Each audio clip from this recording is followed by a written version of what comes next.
Okay, so in the previous week before Hari Raya, you all have gone through the regression analysis. So that is one of the methods for supervised learning.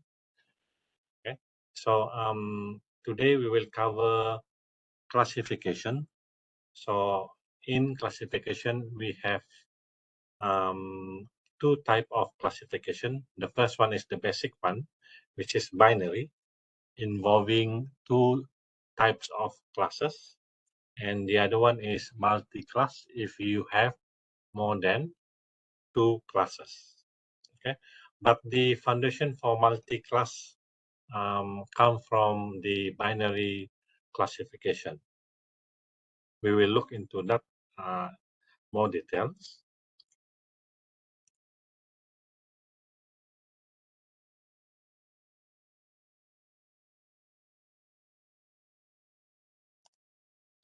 Okay, so like I mentioned in the first lecture, we have three types of machine learning. The first one is supervised, and then unsupervised, and reinforced learning.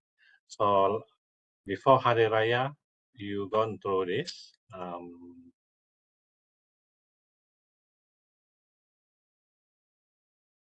Let me check the pen.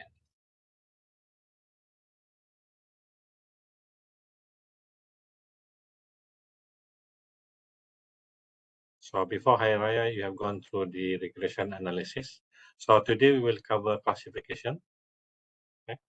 So for the regression analysis, we use this regression when the target values of your variable is continuous variable, meaning your values for your dependent variable is numerical values.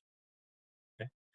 For example, salary or profits and so on. But in classification, the dependent variable will be a class label or categorical value. So, for example, men and women, okay? Or by versus not by. So this is what we call the class label. Okay, but in classification, before we can perform the prediction, we need to perform the modeling, or what we call training the model. So once we have trained the model, then we can test the or evaluate the quality of the model using the test data. Okay, so basically our data will be like this. This is the full data set that we have. Okay, so what happens is that we will divide them into training. So this is for training, and this one is for testing. So the training data set is used to model or to train the model, and the testing data set is used to evaluate the model. So for example,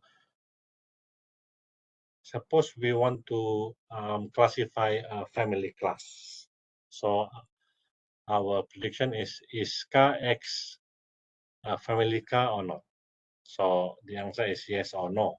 So we want to predict whether the given car is a family car or not a family car.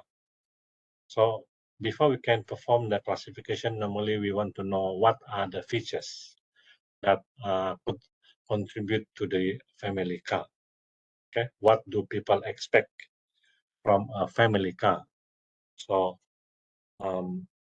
we will have two output, positive or negative. Positive meaning that they are belong to family car.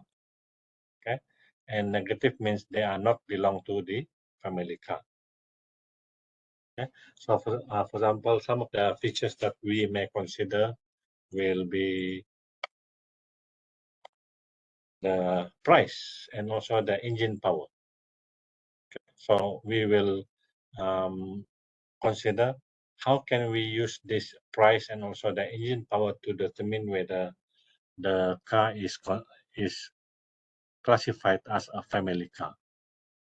Okay, okay, let's suppose we have all the data and we plot them, and we have this particular graph. So we know that, okay, all of these are positive example, meaning that they are family car.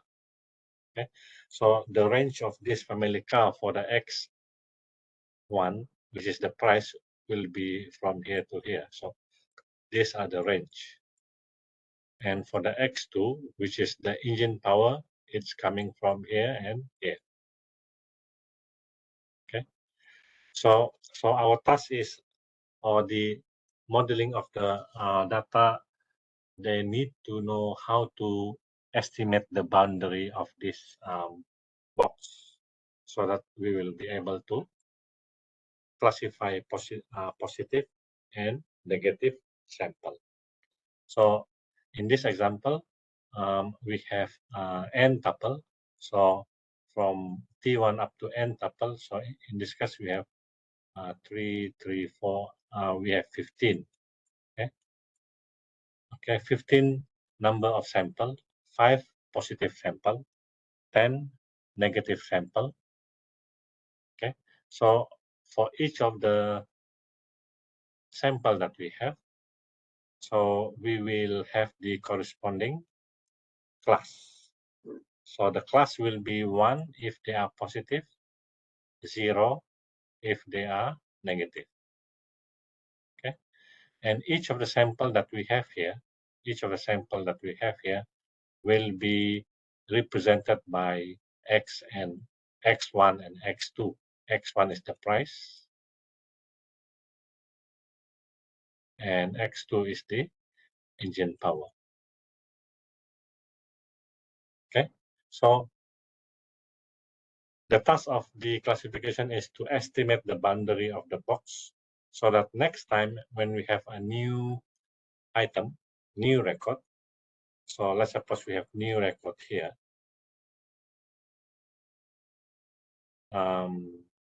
So new record here. So this is considered as negative negative sample, or this is considered as not a family car. But if something occur within the box, so this is considered as family car. Okay, but before we can do the prediction, we need to estimate the boundary of the box. Okay, so this is the boundary of the box that we have. Of course, this is the for instance, this is the actual box. But when we model the data, so we will have some kind of hypothesis. The hypothesis here referring to whatever area considered by the model. So for example, like this, the yellow one is the space or the area considered as positive by the model, and the blue one is the actual one. Okay, so yellow versus blue. Blue referring to the actual area that we're supposed to get. The yellow one referring to area that is estimated by the model. Okay, so what we want to do is we want to cover as much area in the blue box, and we do not want to have some missing mapping. So for example, like this, in this hypothesis, it says that if X is positive, then they are considered as 1. Okay, so for example, the yellow box here referring to all the positive area. So if you have something like this, if we have some sample here, so they are considered as positive. Okay? If they are outside here, let's suppose you have one sample here. Okay, so according to the hypothesis, this is negative sample. But when we double check in the actual value, this one must be positive because they fall within the blue box. Okay, so this is what we call false negative because they are considered as negative by the model because they fall outside the yellow box. But in reality, or the actual value for this particular item should be a positive because they fall in the blue region. So that's why this is called false negative because they are considered as negative, but actually they are positive, so false negative. Okay? On the other hand, if the sample falls here, so according to the hypothesis, which is the yellow box, this is supposed to be positive, right?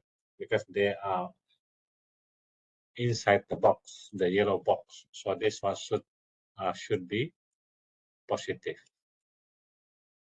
However, the actual symbol or the actual sign for this one supposed to be negative because they fall outside the blue.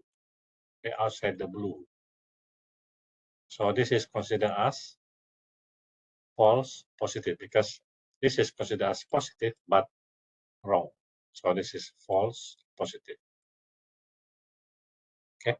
So what we want to do here is that we want to cover as many area as possible, and we do not want to have this mismap. Okay, so all this will give you false positive, and all of this will give you false negative. So we want to, if possible, the yellow box should map exactly on top of the blue box. Okay.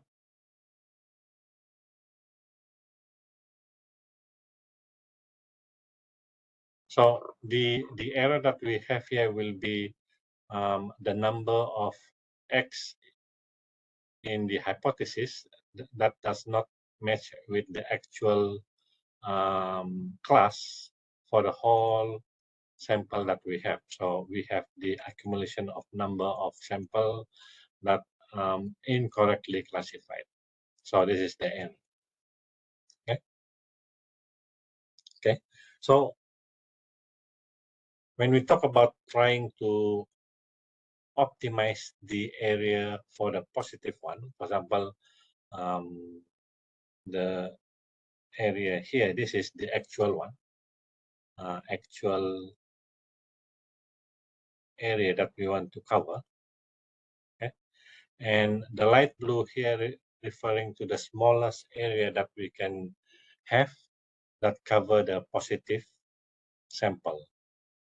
And this one also will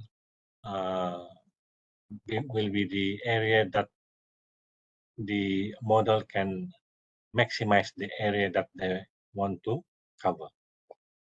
So just imagine that the blue line box is the actual one. So we have this area to work with between the minimum area and also the maximum area that we want to cover. So we want to move around here so that it match with the blue line box. Okay, so this is between the S and the G is consistent and make up the version space. So this is what we call the version space. Okay, from S to G. Okay, they are expanding, trying to maximize the area that they want to cover. That include the blue line box. Okay,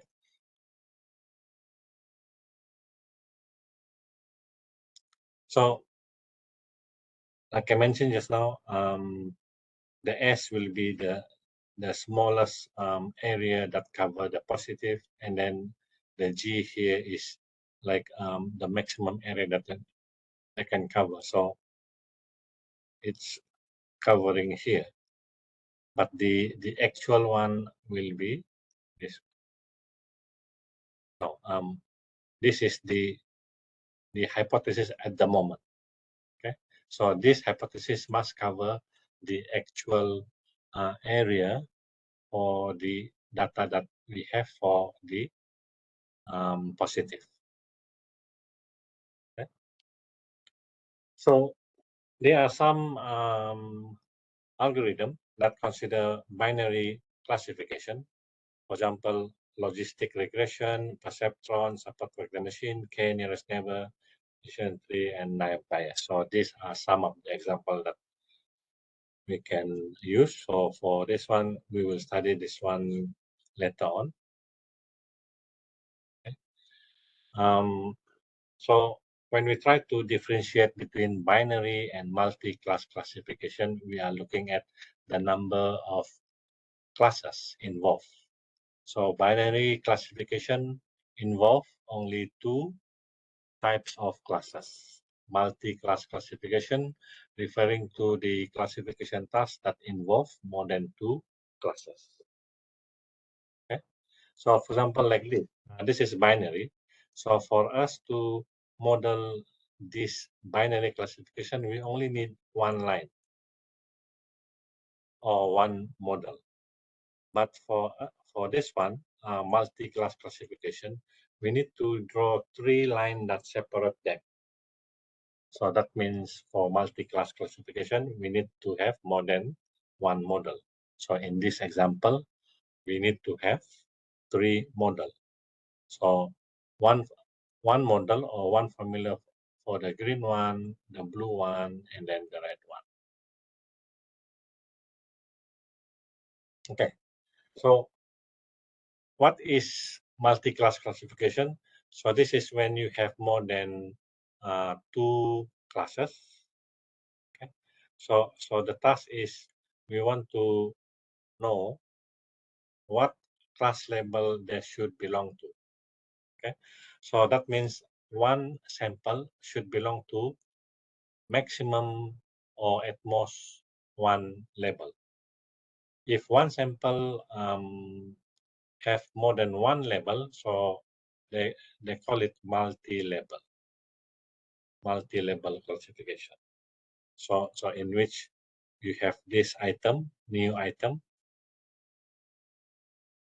so they belong to class 1 and class 2. So multi-label.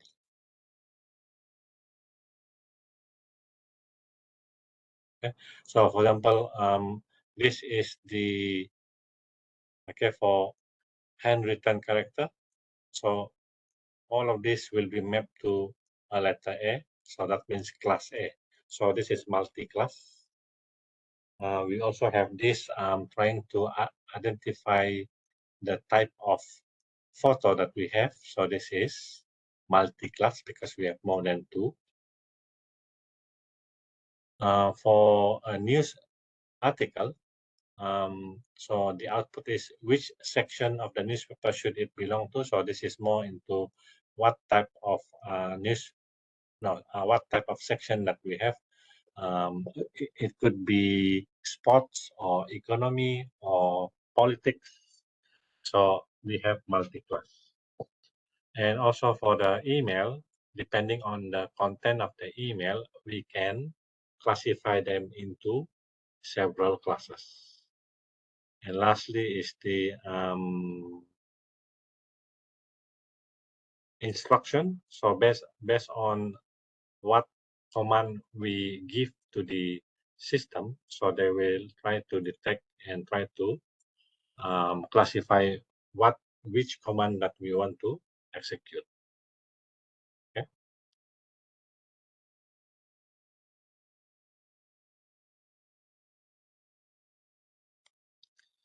Okay, so we start with binary, okay, and then we will expand the technique for the binary binary modeling. So the question is, can we use a binary classifier to construct a multi-class classifier? Okay, so what we can do is we have two types on how to decompose the prediction into multiple binary decision. Let me go back to the previous one. For example, like this. This one is binary classification, just draw a line, right? And for the multi-class classification, basically we repeat what we have done here, but we need to have 3 times. So this is 3 times to draw the line.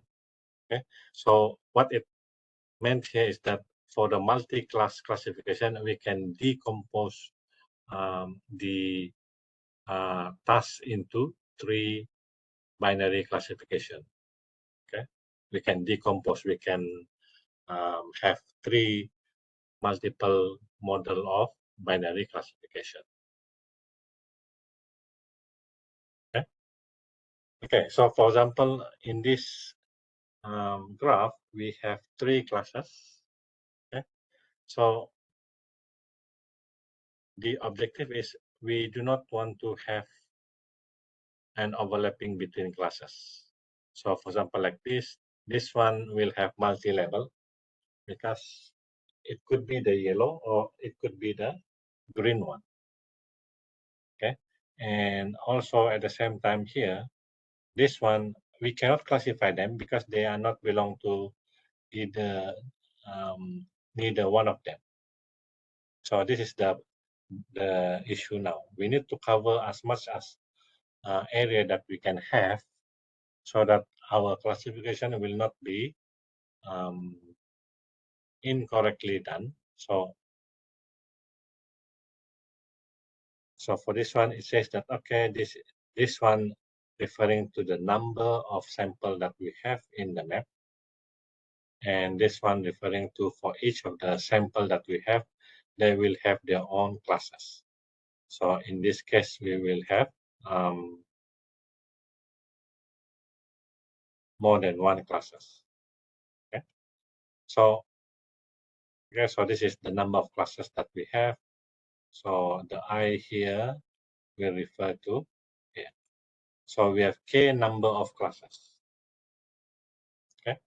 So for each of the sample that we have, so we look into the hypothesis that we have. So depending on which hypothesis, so this is I, HI.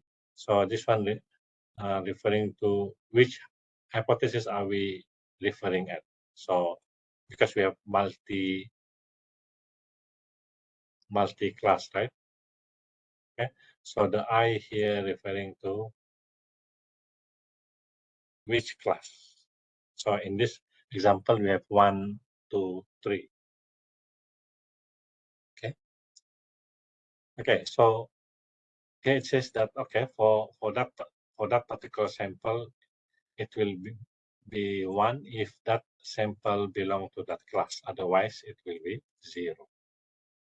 So these are the issues that need to be solved.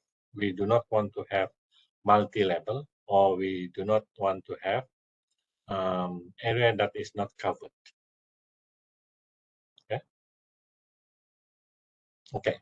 Now, if you look at here, so this is 1 versus all.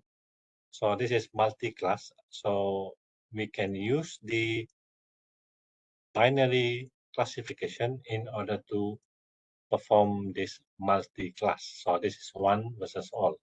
So that means we pick 1 class versus the remaining. So this one, we can draw a line here, and then draw a line here and here.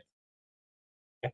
So when we pull this one back, because we have 3 model, So basically, we have three models that's model this data. So these are the model that we have. So this is binary classification, right? Because we have only two classes in each of the graph. Okay. So how do we convert our data? For example, this one we have green, blue, and red. So this is three classes. So how do we convert them? Okay. So from here going to here. So we take the green as the positive. So the remaining one will be the negative. So we just convert the value for each one of them. Okay. So from three classes, we have now two classes. So similar. Okay, so this is for the green. So we will repeat for the blue, where every time we have the blue, there will be positive, the remaining will be negative. So we will repeat for the red and so on. Okay. So that's how we convert the multi-class data into binary class, binary classification data. Okay. So remember when I show you this one, once we have model each class that we have, so we need to pull all this model back. So when we pulled all this model back, this is what happened. So we will have our individual model that we combine together. Okay. So the whichever class they belong to, it will be considered here. So that means that this one will take the maximum value between all of the value past them. So if either one of them is the maximum, we will take the class level. Okay? So we take the class level. So this is how we see how do we pull all the result from the binary classification. We combine them and we use the argument max in order to determine the class of the sample. Okay, but we have one problem here. So this is okay. So one versus all for the blue, and then for the red, and then for the green. So no problem. But we have problem something like this. Let me fast forward this one first.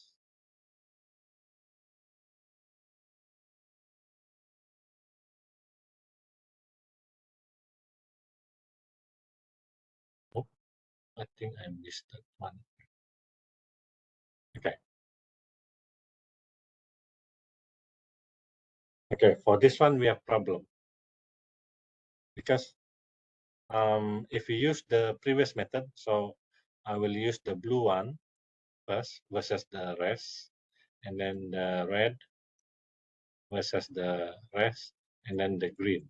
Okay, so but we have problem trying to consider this because if we take that one as the class versus the other classes, we cannot draw a line.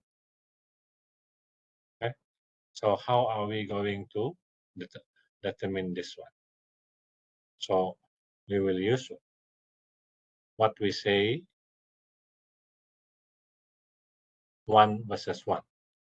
So 1 versus 1 means that we will have consider one class versus one class at one time, and the number of class will depends on no the number of model will depends on the number of class here. So if you have in this example we have 4, right? 4 number of classes. So 4 times 3 divided by 2. So for this one, we should have 6 model to to be combined in order to perform 4 classes classification. So we use 1 versus 1. Okay. Okay, how are we going to do that? Okay, for example, like this. 1 versus 1 means we only take 1 class versus 1 class. In comparison to the previous example, which is 1 versus all, in that case, we take 1 class and we will separate them from the other classes. But for this one, 1 versus 1 means that we take 1 class and separate them from another 1 class only. So 1 versus 1. Okay. So for example, like this, we take this one first, just 1 versus 1, and then we split them. So we have the line here, and then we take the second one, then we split them. So we have this line, and then the last one will be this one. So we will have the line that separate these classes. Okay. So in this example, we have three classes. So if we use the formula just now is 3 times 2 divided by 2. So we have 3. So basically, we have 3 model, 1, 2, 3, that we need in order to perform the 3 class classification. Okay, so if we go back to our example just now, this one, how are we going to perform this one? Is that okay? So first, we need to have this one, right? So that is 1 versus 1. And then we will take this one. So we will have a line here that separate the sample. And then for this one, we will have this line. Okay. And which area again we want to cover? So this is one line here. And then we have one line here. And then last one will be here. Okay. So we have covered all the 1 versus 1. Okay, so in this example, we have 6. So to double check, we have 4 classes times 3 divided by 2. So we have 6 model to display here. Okay. So another way to illustrate this one is that, okay, let's suppose I take this one first. I take this 1, 2, 3. Okay.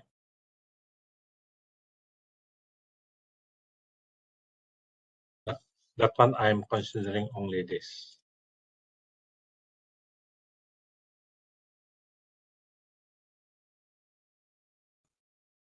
Okay. So next one will be, okay, I will consider this one. Okay. So for this one,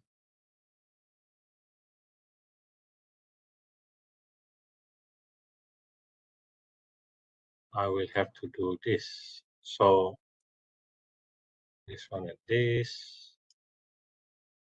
Okay, and the next one is this and that, but we already have done that one here and this one. So we have to perform this and this.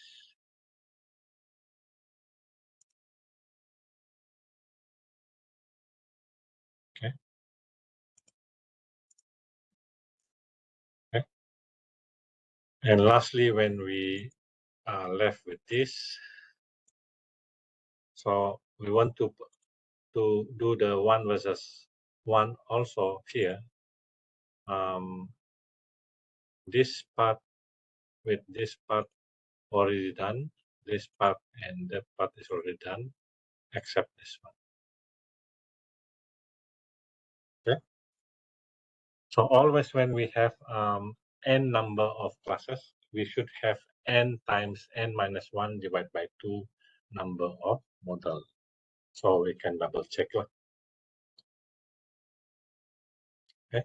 So these are some of the multi-class classifier.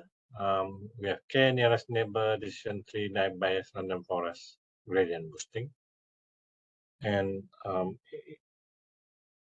in conclusion, all multi-class classification is very challenging to deal with when you have large data set. And because we generate many classifier model for the multi-class classification, we need to create that many input training data set as well, because all the model that we have will use the same data set for the modeling. When we have this right? So for each one of the model here, we need to duplicate the data set that we have so that we can train them. Okay. So for this one, we have 6 data sets that we need to duplicate in order to train the model.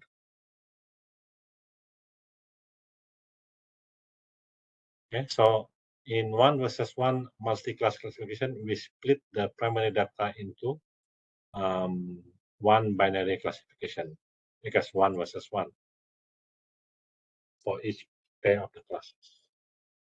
Okay, so that is the background of the binary and multi-class classification. So what happened next is that we will look into the type of method, or what are the approach that used for classification.